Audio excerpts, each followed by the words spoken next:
What up, guys? Today on the show, we're going to be talking about going all in. So I'm curious, what's something you went all in on that didn't work out in the end? I'd say like a lot of millennial men, the idea of skinny jeans. Yeah, I can't wear skinny jeans because of the hip to butt ratio that I have. But for me, it's the Chicago Bears. It's been a while. Yeah. Every 20 years we share get close. this, Yeah, so, exactly. You're locked in with me. I'm just impressed y'all didn't say your exes. Shout out to them.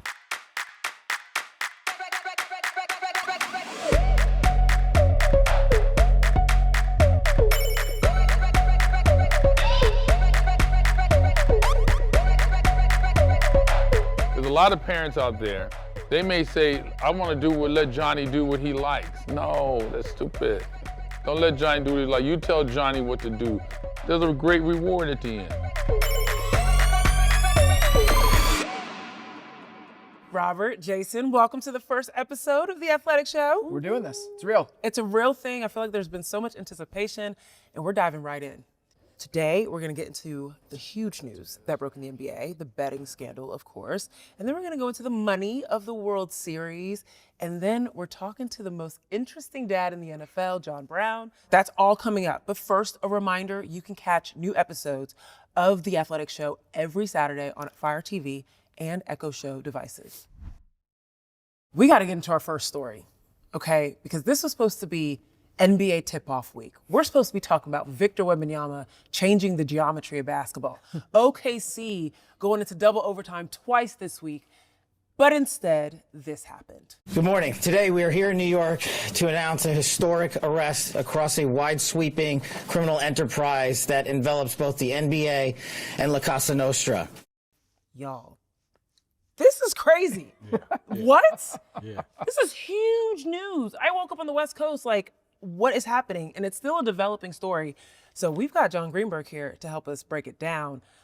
John, please give us the details, because this is wild. Well, it's a complicated case and involves not just sports betting, but illegal poker and like X-ray specs and like fixed games. I mean, it's real Hollywood kind of stuff. A lot of IP in this indictment. Ocean's 11. Right, like, Ocean's 11. Yeah. The FBI alleges in part that Rozier and others were like doing kind of like insider trading almost, is kind of how they described it. But what it is they're basically telling people like, hey, take my unders in my prop bets tonight because I'm not going to be playing much. Right. Or, I think Damon Jones is saying, hey, bet against the Lakers because LeBron's not going to be playing. Allegedly. That he said all this. So like, and that's how things have always been traded, right? With this kind of things. Heck, I know a guy who's an NFL executive who told me when he was in high school, he had a guy coming up to him after practice saying, hey, give me some injury updates. So, I mean, this stuff's been going on forever. The fact that gambling's been legalized and it's, you can see everything and they can track everything means we're going to have more and more of these stories coming up. But the mafia's involved too. So Yeah. It feels like the availability of it and just how granular a lot of the betting is and the accessibility to some of those very small real-time bets. The prop bets element of this, I'm sure there are people who don't even understand what a prop bet is in this context. Can you just explain a little bit more about what that was in Terry Rozier's case? Well, yeah, you're looking at things like the key stats, right? Like points, rebounds, assists, steals, maybe turnovers. And you can say, well, they'll put a number out. Vegas will have a number out based on, algorithm or whatever. Would you say he can get more than 13.5 points or less? And you can bet on both, and there's a certain amount of juice, a certain amount of percentage you would win for each one. And that's what people are betting on a lot these days, is will this guy get, 11.5 rebounds? Could he make 2 threes? Some of these are really easy. Some of these are, you think they're easy. Some of these are very attainable. They want you to think they're easy. They want you to think they're easy. Exactly. They're attainable. And I know Adam Silver, the NBA commissioner, has talked to the gambling companies about maybe not creating prop bets for the smaller scale players. Like the LeBrons and stuff, you'll still have them, but maybe not for like the 8th guy on the bench that could easily fix this. So, if you could say like, hey, bet the under, which is less, for like 13.5 points, I'm going to come out, I'm going to say I got to foot it. They won't even tell you what's going to happen. Just be like, don't worry about it. I'm not getting 13 points. I'm not getting 12 rebounds. And that's what happened in this case. Yeah, no, I immediately think of the fact that Terry Rozier played like 9 minutes in that particular game that's in question. And then he had a foot injury, comes out for the rest of the season, actually. Gets pulled for the rest of the season. Okay, so this is the thing. As I'm looking at this news, I wake up on the West Coast. All my East Coast friends are already telling me, did you see the news? And I'm immediately going on social media, and it's all the fans that are talking about this, writing about this, trying to figure out like what's happening. Is this crazy? And I want to know, like, do we think that the fans are swayed by this? Do they think they're questioning the integrity of the game now? What are we thinking? Yeah, I think some people will. I think a lot of people knew or maybe expected it was going on. Right. I think if you go on social media, you're going to find a lot of fans and players have talked about this, fans coming up to them, coming at them about, hey, I bet on you to do this, and you didn't do it, which is like mind-boggling. Someone would say that, but it happens all the time. Jason, you've probably talked to a million guys. Yeah, and it stems from the fantasy culture as well, where we have fantasy football, fantasy baseball, and people think they're mini GMs. Well, now you've got up to the minute instant gratification of, okay, this guy got over 8 points, so I'm good on this bet. And on top of it, I mean, like you mentioned, you got a casino in your pocket. You used to have to go to an establishment or go to, in the underworld, a bookie. You had to actually make a transaction. Now you can just press a button. So the convenience of it and all the other things that are meshed in there. And we are deluged with a lot of these commercials, and I'm complicit. Like, my podcast is presented by one of the sportsbook apps, so we're all complicit in it. It's just the amount of money that has fueled the industry and how you peel it back, how you pull it back. And for years, I mean, going back to when I was in college, a million years ago, you could bet online, but it was through like places in like Costa Rica or different countries. Sure, right? Like, I come from an area of Ohio where I used to go to a cigar store to bet. And with a pad of paper, and you put a carbon slip in the middle, and you create your slips, you give the guy the money. Sure, now sure. everyone has it in their pocket, and they can do anything. The one good thing you'll say about the legalization of gambling is you can figure out nefarious activity pretty quick. Yes. Because you got a lot of people. You got a lot of people tracking it. There's a lot of money being put into the investigation. So what I would say to any young athlete watching the show is just literally don't do it. Stay away from it. Stay away from it. Don't do anything with it. You're never going to win. Guess what? Even Damon Jones is giving people information. Lakers are going to lose tonight, and they won. Right. Yeah. But I'm wondering, though, the fact that you were able to catch this, is this a sign that this is working, that the safeguards are up and they're productive? That's the question here, is the fact that this has become omnipresent and that it is a real established industry now. It's going to lead to more moments like this because more things are going to get caught. And so I think you're pulling from two different directions. Is it a good thing that there's more oversight, but it is a bad thing that now it's becoming public and it's going to disintegrate trust in the leagues and in the sports themselves? This is why this is a developing story. There are so many threads that we could pull on this. We appreciate you checking in with us, John, about this. What else should we look for as this story develops? Snitching. Yeah. Hey, never goes out of style. Yeah, I mean, Gilbert Arenas, former NBA player, was arrested for hosting illegal poker games. We're talking about poker games here. There's going to be some snitching going on, and we're going to find out what more guys are involved, and who knows where that takes us. I mean, an NBA coach just got arrested for this, you know, as he's the day after a game. Right. So, I was like, he couldn't have lost to the Minnesota Timberwolves that badly. Yeah, right. No, this is not the end of the fallout. There are going to be a lot of people who's going to get squeezed over the next few weeks, and this is how they do it. You get in trouble, and you say, "Hey, I got some information." And I think this is coming for not just the NBA, but the NFL. We've talked about player facility vetting with Jameson Williams and other things that go college. Yeah, college.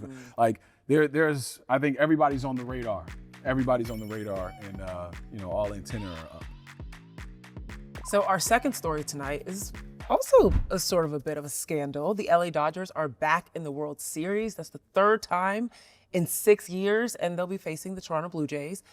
The series kicked off this weekend, so we're filming on Friday. By the time this comes out, there'll be a game one on the books. But guys, are you guys excited to watch? Yeah, I'm excited from the standpoint that it still resonates as like America's pastime in this moment. Like, not throughout the summer as like it used to be for me as a casual baseball fan, but Shohei Ohtani is doing Babe Ruth type things, 3 home runs, 10 strikeouts the last time we saw him on a big stage. And this is a chance for the ultimate athlete to find his way on that stage, where in baseball, that doesn't always happen. So I'm looking forward to it.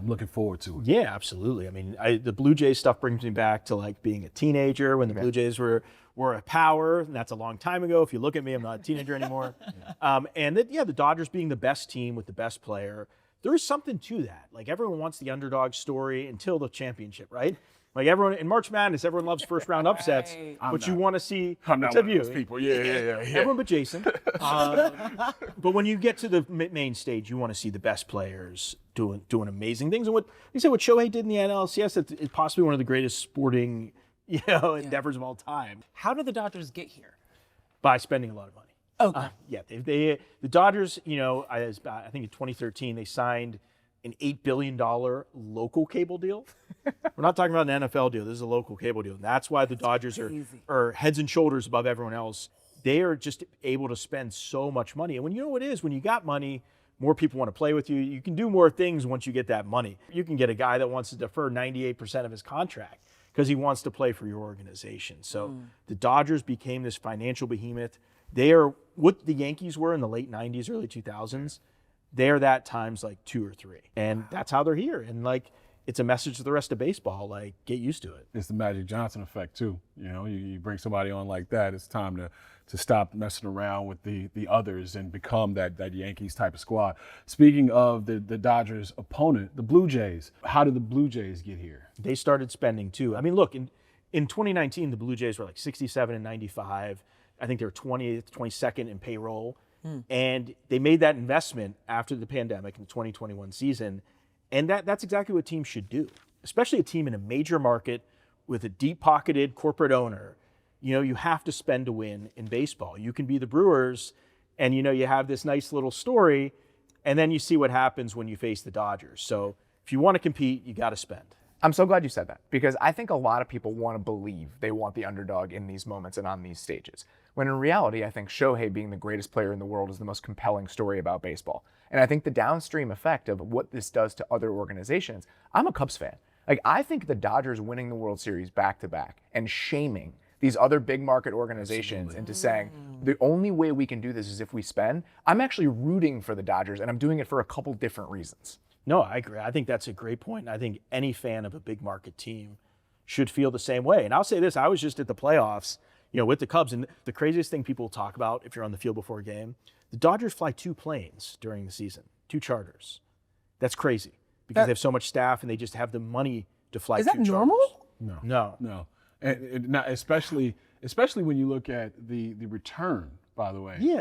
There's reports that Shohei's contract has already been paid off in the first year and a half, 2 years of this deal because of what they've gotten back in merch and all the other things. All the sponsors in Japan. The money that you don't have to share with the rest of Major League Baseball. That's why, as a Cubs fan, you should be upset because they built up the outside of Wrigley Field and they're raking in all that dough, and then you look at the percentage of money that they're spending that they bring in on their roster, and it's similar to teams like the Brewers and the Reds in their division, where they should be up there with the Mets and the Yankees and the Dodgers as well. So I think fan bases should really take a look at who should be in the baseball business and why aren't you winning on this level if you have those kind of pockets. If the Brewers win the World Series this year, Tom Ricketts and Jed Hoyer can easily say, well, look at what they're doing. Look what they're doing and the resources they're spending. And so if I want my team to win, I don't mind the fact that the teams spending the most are winning the most. Yeah, and I would say the difference between owner and like GM and president, those people, the president and GMs want to spend money because, and the owners, you know, obviously do not to a point. Some owners do. Some owners don't care. Speaking of Shohei Ohtani, do you know that he is making by himself more money than an entire Major League Baseball payroll? Anybody want to guess which one? My first guess would be the Pirates. I just know Pirates fans are always upset all the time about how much they spend on their baseball team. That's a good guess. Colorado? Ooh, they're bad enough, but no. No. The White Sox? What are you doing? Oh, the A's. doing? Is it What are the A's? No, it's the Miami Marlins. Oh, I thought they existed. No, he knew. He just wanted to get that White Sox shot in. It's all good. It's all good. South Side. Hey, man, 20 more years until we find our window again. Thanks for being here, John. Anytime. Our main story this week starts with a once lowly NFL team, the Detroit Lions. And to help us break it down, we've got Colton Pouncey here, Lions reporter for The Athletic. Welcome to the show. Thanks for having me. It's good to be here. What's happening? Of course. And now the Lions are no longer a joke, in part to their star wide receiver, Amon-Ra St Brown. Robert, how would you describe Amon-Ra's role in the NFL? He was a 4th-round pick in 2021, and that was the first year of this new Lions regime in Detroit. And over the course of the next 5 years, he's really developed into one of the best receivers, honestly, one of the best players in the entire league. And I think in a lot of ways reflects the growth that we've seen from that organization in Detroit. All I can think of is Amon-Ra's father in the delivery room waiting for this speech, because this was all by design by him. He wanted to build a family of superstars, and particularly football stars. And I want to know, is that something you can actually do? Can we actually get that going? So Colton, we got you here because you actually talked to his dad, John Brown, and we want to know more. What can you tell us about this guy? Yeah, I think John Brown's at this point has to be one of the most famous NFL dads right now. Ultimate travel dad. For sure. For sure. This is a guy that grew up in Compton. He's a West Coast kid. I think you can kind of see that personality come out in different ways. And one of the ways he channeled that energy was into bodybuilding. He kind of took that up at a young age. And one thing he was known for was his kind of flashy poses. He would come out on stage to this rap music in the 80s, which was kind of new in that space at the time. But he had that work ethic at a young age, and he kind of wanted to instill that in his children and kind of manifested this life for them. Why not steer his kids into bodybuilding? Like, how did they come up with the NFL is where I'm going to send my guys instead of basketball or bodybuilding or some other venture? Yeah, I think for him it was the pot at the end of the rainbow is what he calls it. Obviously, money's a little bit involved there. A lot of bit. A lot of bit. So I think the money aspect was definitely there. This is a guy that kind of had this vision for a long time. And it's also even influenced his decision to marry his wife, Miriam. We actually talked about how he met Miriam and kind of the life that he wanted for his kids, and we actually have a clip. At what point did you start thinking about children and just how you would raise them? I was thinking about that early, man. I don't know, like, shit. 8th grade. 8th grade. I mean, you gotta. These things are just natural to me. Yeah. To me, it was normal. I thought everybody was thinking like that. When you met Miriam, was that part of the plan? My wife is 5'10", 5'11". I'm 6'2". 2 elephants don't make a giraffe. You understand? 2 elephants don't make a giraffe. What do you mean by Exactly. That means if 2 elephants have a baby, it ain't gonna come out to be a giraffe. If you fat and your wife is fat, your baby's gonna be fat. You can fall in love with a little girl, tall girl, short girl. What's the difference? You gotta make your choice and live with it. A lot of people think that I'm crazy or I'm off the, no, I'm a strategist. If you're not a strategist, then I don't know, go listen to somebody else.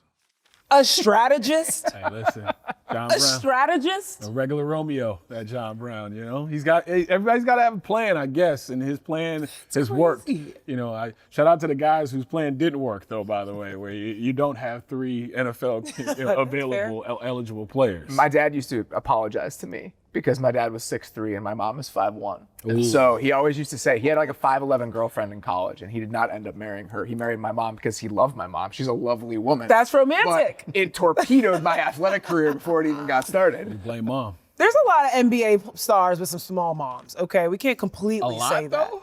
I mean, A lot? I've Every seen- I'd like to not see a the lot. Yeah. Every MVP. You're right.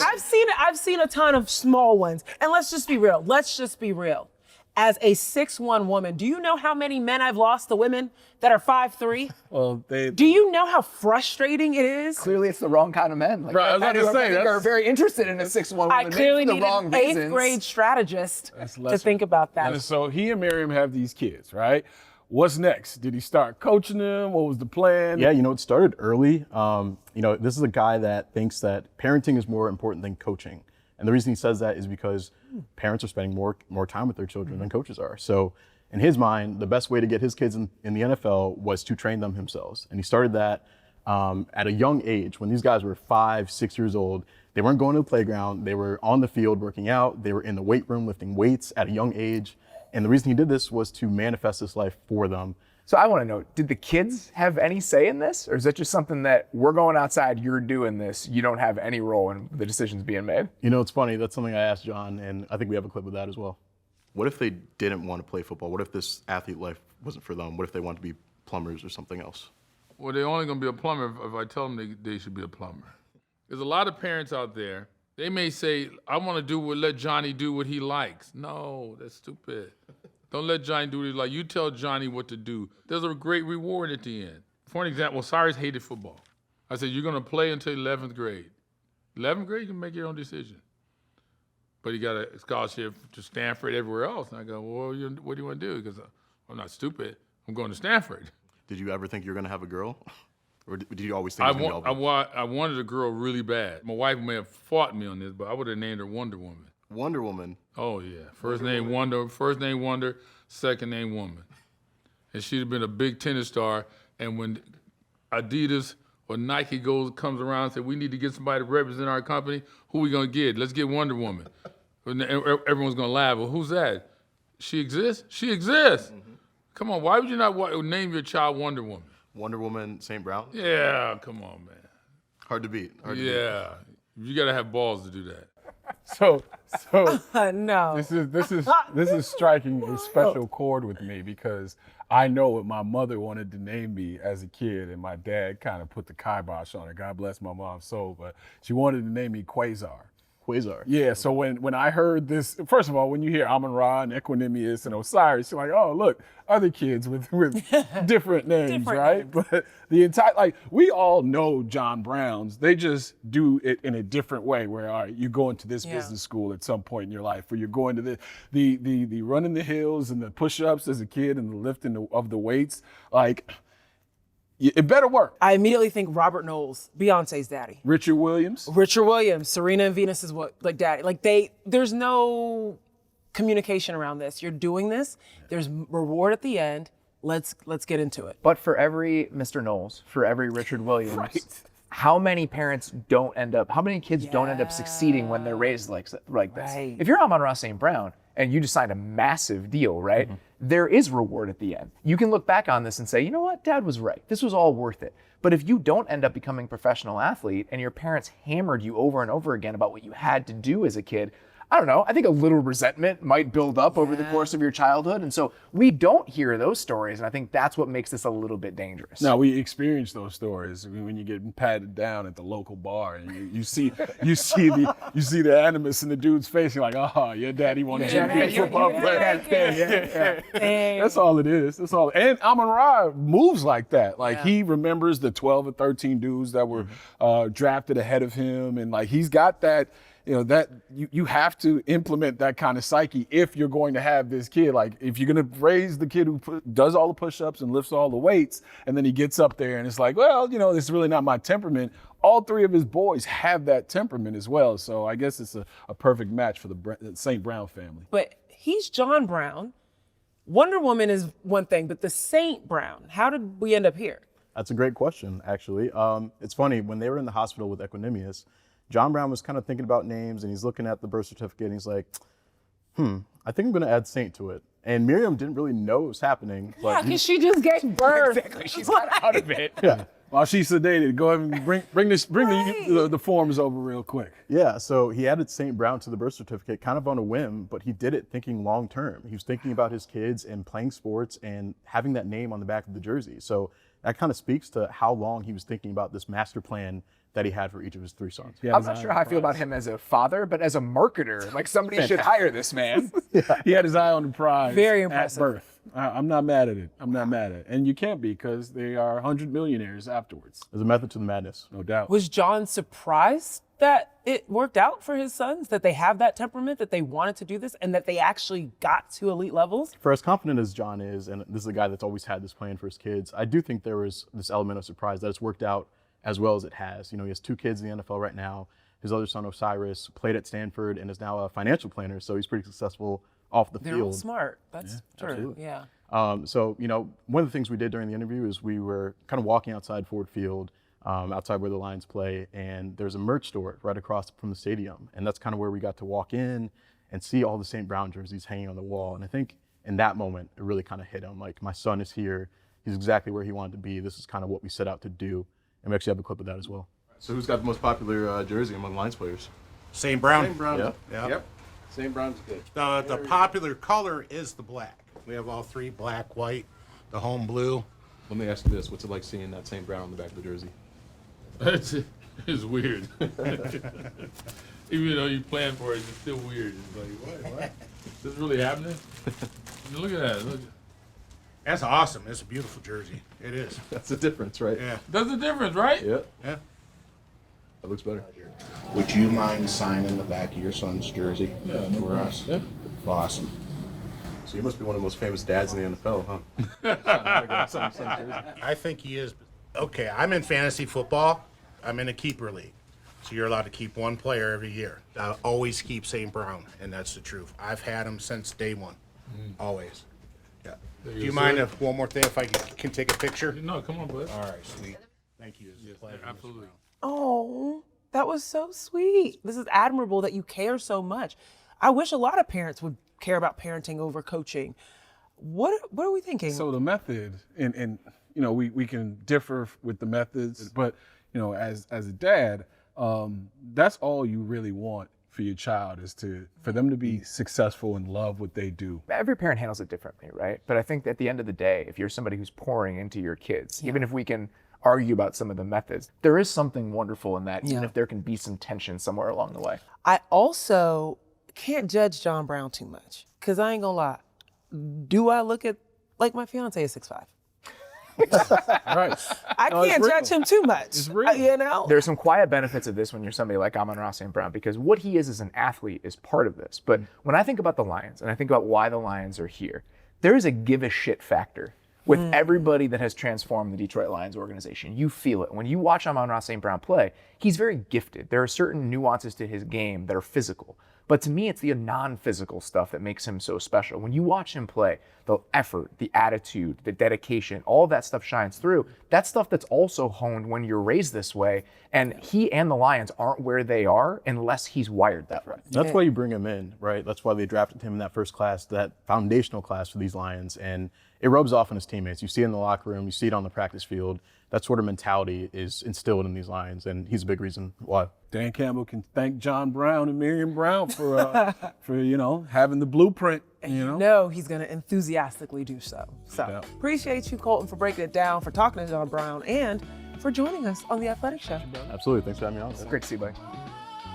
All right, last up this week is a segment we're going to call LFG. Learning feels good because it's good to learn, right? Sure is. I ain't gonna lie, that's not what I thought you were gonna say. Well, just wait. Just wait. I might surprise you. Here's how it works. I'm going to give you a stat, and you have to guess what it's referring to. You ready, Zena? Yeah. You ready, Robert? Let's do it. All right, then let's go. Oh, okay, there it is. All right, there it is. All right, the stat is 15-1. 15-1. Does that refer to a final vote from the Big 12 directors to ban tortilla throwing? Shout out to the tortillas. The score of the worst blowout in the Premier League last week. The current betting odds that Colts QB Daniel Jones will be NFL MVP this season. Or, finally, D, the visiting team's record when playing the Detroit Lions on Thanksgiving. So think about it, 15-1. Is it tortilla throwing? Okay, is it Premier League soccer we're talking about? What are you going with? Is it Indiana Jones? No. I'm saying C. Wait. Big 12? The Big 12 directors to ban tortilla throwing. They're throwing too many Are there damn 16 tortillas. directors in the Big 12 now? I don't think it could be a Premier League game. 15-1 is crazy in the Premier League. There's Yeah, no way I know. that's That's like, that literally isn't possible. We just talked And about how the Lions are too doing good these days to be. But this was before. Oh, okay. I think it might be C then. Oh, this is real. 15-1 doesn't seem that crazy for Daniel Jones. The Colts like the best team in the NFL. This is a lot of consternation for stat of the week, guys. Come on, let's get it. Let's get it. Is this? Think about it. All right, we ready? We locked in? All right. The answer is tortilla throwing. That's right. Oh my Too many God. tortillas landing in Lubbock in Big 12 residences. The Big 12 voted 15-1 to tighten the policies for objects thrown onto the field. This was in response to a Texas Tech tradition of throwing tortillas before kickoffs.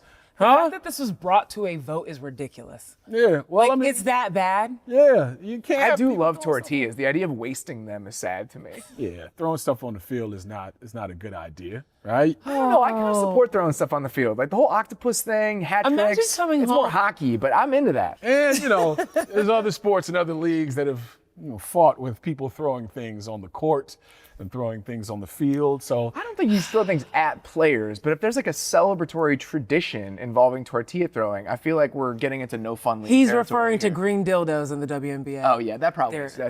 bad. Right. That's the name of my mixtape, by the way. So they had this vote, but fans kept throwing tortillas. This actually ended up impacting the games. The teams will get 15-yard penalties when the fans started throwing food. So last week, the conference tightened the rules again.